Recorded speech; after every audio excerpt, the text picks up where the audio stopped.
নমস্কাৰ বন্ধুসকল, পুনৰ এটা ভিডিঅ'ত আপোনালোকক স্বাগতম জনাইছোঁ। আৰু আজি মই গৈ আছোঁ ডিব্ৰুগড় কি কাৰণে গৈ আছোঁ আপোনালোকক দেখুৱাম। আৰু চাওকচোন সুন্দৰ সুন্দৰ জেগাবিলাক। আৰু এতিয়া মই জেগা দেখুৱালোঁ, কিন্তু এতিয়া মই মেইন পইণ্টত আহিছোঁ আপোনালোকক। আৰু মই বিশেষ কাৰণত ইণ্টাৰভিউ এটা দিবলৈ আহিছিলোঁ। বিশেষ কাৰণ মানে নহয় আৰু ইণ্টাৰভিউ দিবলৈ আহিছিলোঁ, চৰি। তো আজি মোৰ এই ডিব্ৰুগড়ত এনেকৈ মোৰ ট্ৰেইন জাৰ্ণি মোৰ প্ৰথমবাৰ। আৰু প্ৰথমবাৰ যেতিয়া মই প্লেটফৰ্মত নামিলোঁ, ডিব্ৰুগড় প্লেটফৰ্মৰ মই ভিডিঅ'টো আপোনালোকক দেখুৱাইছোঁ। চাওক, এয়া হৈছে ডিব্ৰুগড় প্লেটফৰ্ম। আৰু ডিব্ৰুগড় প্লেটফৰ্মৰ পৰা যেনেকৈ মই অ'টো লৈ পেলাই মই টাউনৰ দিশেৰে মই আহিবলৈ লৈছিলোঁ। আৰু সেই তেনেকৈ চাওকচোন অ'টোৰ জামবিলাক কেনেকুৱা হৈছে, যেন মানে মানুহে ক'ত যাব কি কৰিব মানে ড্ৰাইভাৰবিলাকেহে জানে। মই ক'ত যাম সেইটো মইহে জানিম, হয় নাই? টনা আজৰা কিহৰ কাৰণে এইবিলাক কৰিব নাপায়। সুধিব লাগে, দাদা ক'ত যাব আহক, হয় নাই? তো ঠিক তেনেধৰণে আৰু ভাল ধৰণে সোধক। আৰু তো এনেকৈ হ'ব নালাগে যে টানি আজৰি মানে ক'ত মানে জবৰদস্তি কৰাৰ লগতে। আৰু ডিব্ৰুগড় মেইন ক'বলগীয়া কথাখিনি হৈছে টাউনৰ কথাখিনিয়ে কওঁ মই অকণমান। তো টাউনটো মই আজি প্ৰথমবাৰ এনেকৈ মই অ'টোত মানে অ'টো ৰিক্সাত মই ফুৰিলোঁ। আৰু টাউনৰ যিখিনি মই ভিডিঅ' ক্লিপবিলাক দেখুৱাইছোঁ আপোনালোকে চাওক যে টাউনৰ অৱস্থা কি হৈ আছে। আৰু ইয়াত member of the legislative assembly MLA আৰু MLA প্ৰশান্ত ফুকন হৈছে আপোনালোকৰ সমষ্টিৰ এজন বিধায়ক MLA। তো আজি বিধায়ক হিচাপে তেখেতে আপোনালোকৰ টাউনত আজি কি উন্নতি কৰিলে সেইখিনি আপোনালোকে ফেচ কৰিছে। হয়তো আপোনালোকে কিবা উন্নতি কৰিছে যদি দেখা পাইছে। কিন্তু মই আজি গোলাঘাটৰ পৰা আজি মই ট্ৰেভেল কৰিলোঁ ট্ৰেইনৰ। কিন্তু ট্ৰেইনত মই ষ্টেচনত নমাৰ পিছত মই অ'টো ৰিক্সাত যেতিয়া মই বহাৰ পিছত এনেকুৱা যেন লাগিছে যে মই টাউনৰ ৰাস্তা দি নহয়, গাঁৱৰ কোনোবা গলিয়েদিহে মই ঘূৰি ফুৰিছোঁ, য'ত খাল বাম মাত্ৰ ঠেকেচনিহে খাব লগা হৈছে। কিন্তু এনেকুৱা পৰিস্থিতি কিয় হৈছে? যদি আপোনালোকে 5 বছৰৰ কাৰণে সেইজন মানুহক আপোনালোকে সময় এটা দিছিলে বা আপোনালোকক জিকালে সেইখিনি 5 বছৰ আপোনালোকৰ ৰাইজৰ কাম কৰিব বুলি। কিন্তু ৰাইজৰ কাম হিচাপে আপোনালোকৰ গাঁৱৰ কথা মই নকওঁ, টাউনখনেই উন্নতি কৰিব নোৱাৰিলে তেখেতে। এই ৰাস্তাটো ভাল হ'ব লাগিছিলে। যিখিনি ভোট পায় ক'ৰ পৰা পায়? এই ঠেলা চালক, ৰিক্সাৱালা, ড্ৰাইভাৰ, এইখিনি হৈছে দিন হাজিৰা কৰি ফুৰা বা আপোনালোকৰ টাউনত যিখিনি মানুহ জীৱিকা কৰিবলৈ আহে বা মানে বিভিন্ন আৰু ধৰি লওক সকলো মানুহে আহে। আজি অসমৰ বেলেগ এটা জেগাৰ পৰাও আহিব পাৰে, বেলেগ ডিষ্ট্ৰিক্টৰ পৰাও আহিব পাৰে, বা আমাৰ অসমৰ বাহিৰৰ পৰাও আহিব পাৰে ফুৰিবলৈ বা কিবা কাৰণত কামৰ সূত্ৰে। কিন্তু এতিয়া এই টাউনখনৰ অৱস্থাটো এনেকুৱা হৈছে যেন একদম মানে এই 5 বছৰৰ পিছত মানে একো চিন চাপে নাইকিয়া হ'ব, এনেকুৱা ধৰণৰ হৈ গৈ আছে।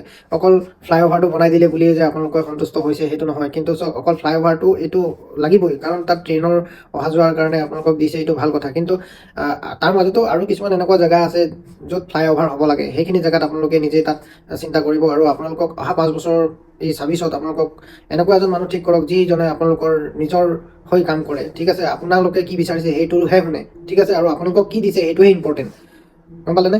আৰু এনেকৈ টকা পইচা দি পেলাই মানে মানুহক কিনা বেচা কৰি থাকিলে মানে এইখন ৰাজনীতি হৈ নাথাকে। তো মই ৰাজনীতিৰ বিষয়ে ইমান ট্ৰল নকৰোঁ, কাৰণ কেলৈ বেছি ক'লে হয়তো আজি কোনোবাই বেয়াও পাব পাৰে। তো বেয়া পালেও উপায় নাই, কিন্তু মই ৰিয়েল কথাটোৱে কৈছোঁ। চাওক, মই আজি ডিব্ৰুগড়ত মোৰ ফাৰ্ষ্ট টাইম মই আজি ঘূৰি ফুৰিছোঁ। কিন্তু ঘূৰি ফুৰাৰ কাৰণে মই য'তে যাওঁ মই ভিডিঅ' বনাওঁ। কিন্তু আজি মই এই টাউনখনৰ মই ভিডিঅ'টো বনালোঁ য'ত মই ঠেকেচনি খাব লগা অৱস্থাত, যিহেতু মই ফিল কৰিছোঁ, হয় নাই? তো আজি কিছুমান এনেকুৱা মানুহ আছে য'ত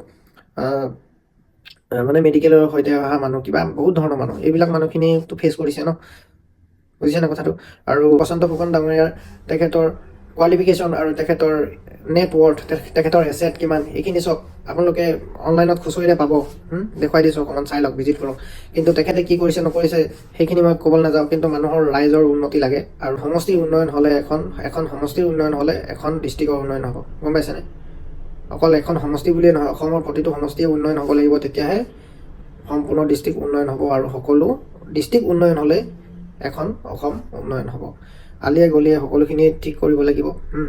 তো এয়াই নহয় যে মই আজি অকণমান ক'ৰবাত কিবা বেয়া দেখিলোঁ বুলিয়ে মই ভিডিঅ' কৰি দি দিছোঁ এনেকৈ। তাতোতো ভিডিঅ' কৰা মানুহ আছে ন, সেইখিনি নিউজেই হওক বা কিবাই হওক, নিউজ ৰিপৰ্টাৰে নেদেখুৱালে সেইখিনি কথা, বা আপোনালোকে দেখুৱাইছে যদিও সেইটো আপোনালোকে জানিব। কিন্তু মই গৈ মানে পোৱাৰ পিছত যিখিনি দেখিলোঁ, সেইকাৰণে মই ভিডিঅ' বনাইছোঁ আৰু মই ভিডিঅ' বনামেই। আৰু কোনোবাই যদি ট্ৰল কৰিবলৈ আছে কৰক, মোৰ কোনো ক'বলগীয়া একো নাই। কিন্তু আপোনালোকে চাওক, য'ত জনসাধাৰণে হাৰাশাস্তি খাব লগা নহয়, সেইটো কথা মনত ৰাখিব, ঠিক আছেনে? আৰু বিশেষ একো নকওঁ, ইমানে কৈছোঁ। আৰু নতুন নতুন পদক্ষেপত কাম কৰিব লাগিব।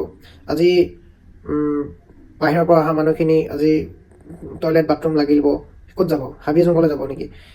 চাৰিআলি তিনিআলি জেগাবিলাকত য'ত পাব্লিক প্লেচ আছে, সেইবিলাক জেগাত ইউৰিনেলৰ ব্যৱস্থা কৰক, শৌচাগাৰৰ ব্যৱস্থা কৰক। লেতেৰা কৰিব দিব নালাগে, লেতেৰা কৰিবই আমাৰ অসমৰ মানুহে, কিন্তু তাত ৰাখক পইচা দিয়াৰ ব্যৱস্থা।